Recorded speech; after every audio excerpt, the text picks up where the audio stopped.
Welcome to Sakhi talks and thoughts అండి. ఈరోజు నేను ఈ బ్యూటిఫుల్ బ్రైడల్ బ్లౌజ్ను ఎలా డిజైన్ చేశానో మీకు ఎక్స్ప్లెయిన్ చేస్తాను. సో ఇది నెక్ పార్ట్ అండి. చూడండి ఇది ఎంత అందంగా ఉందో. ఇది వేసుకుంటే మనకి ఏ జ్యువెలరీ కూడా వేసుకొని అవసరం లేదు. ఇదే ఒక మంచి చౌకర్ లాగా మనకు సెట్ అయిపోతుంది.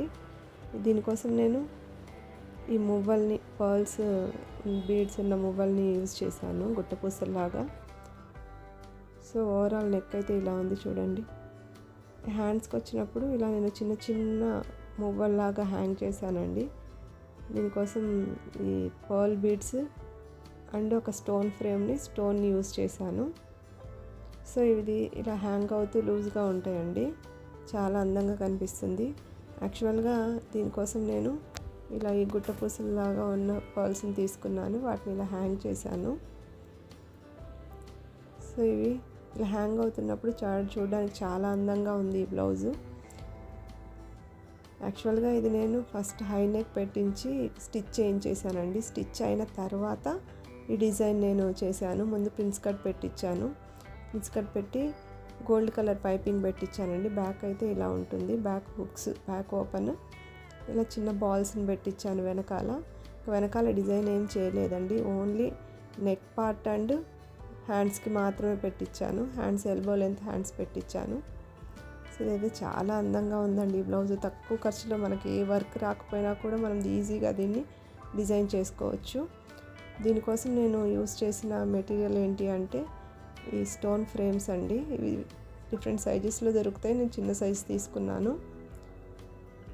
సో ఈ ఫ్రేమ్స్ అందులో ఉంచడానికి, స్టిక్ చేయడానికి ఈ స్టోన్స్ని తీసుకున్నాను. సో ఆ హ్యాంగింగ్స్ కోసం ఈ పర్ల్స్ హ్యాంగింగ్స్ని యూజ్ చేశానండి. సో ఎలా చేశానంటే ఫస్ట్ ఫెవిక్విక్ని పేస్ట్ చేసి దాని మీద ఈ ఫ్రేమ్ని స్టిక్ చేశాను. సో స్టిక్ చేసి కొంచెం ప్రెస్ చేసి అది గట్టిగా మనకు స్టిక్ అయిపోతుంది. కాసేపు అలా ఆరనివ్వాలి. సో దాన్ని సెట్ చేయడానికి ఏదైనా షార్ప్ టూల్ని యూజ్ చేయొచ్చు. నేను పెద్ద సూదిని యూజ్ చేశాను.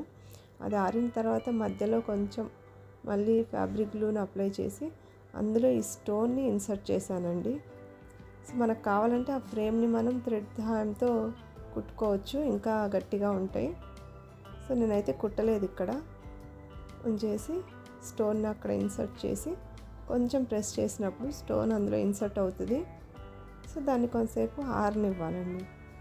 ఇలా ఆరిపోయిన తర్వాత సూది దారం తీసుకొని నార్మల్ నీడిల్ తీసుకొని సో ఇలా కింద నుంచి సూదిని తీసుకొని వచ్చి అందులో మనం ఆల్రెడీ సెట్ చేసుకున్న పర్ల్ హ్యాంగింగ్స్ ఉన్నాయి కదండి, వాటిని తీసుకోవాలి. చూడండి ఇది స్టోన్ గట్టిగా ఫిక్స్ అయిపోయింది. నేను మూడు తీసుకున్నానండి. ఈ 3 పర్ల్ హ్యాంగింగ్స్ని, పర్ల్స్ని సూదిలోకి తీసుకొని ఈ 3టిని ఒకే చోట కుట్టేశాను ఇలా. సో ఇలా కుట్టేశానండి. కిందకి సూదిని దించేయడమే. కావాలంటే మనం గట్టిగా ఉండాలనుకుంటే ఇంకొక కుట్టును కూడా వేసుకోవచ్చు. ఇలాగే నెక్ పార్ట్ అంతా కూడా నేను ఒక 6 వరుసలు స్టోన్ ఫ్రేమ్స్ స్టోన్ని పేస్ట్ చేసేసాను. ఒక 6 వరుసలు పేస్ట్ చేసిన తర్వాత నాకు చాలా అనిపించింది. మీకు కావాలంటే ఇంకా కొంచెం ఎక్స్టెండ్ చేసుకోవచ్చు.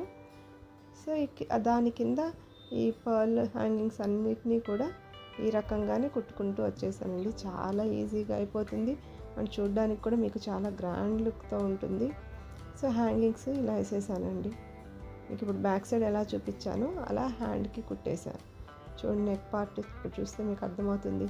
ఈ వరుసలన్నీ కూడా stone frames and stones. So overall blouse అయితే ఇలా ఉంటుందండి. మీకు నచ్చితే ప్లీజ్ సబ్స్క్రైబ్ చేయండి. Thank you.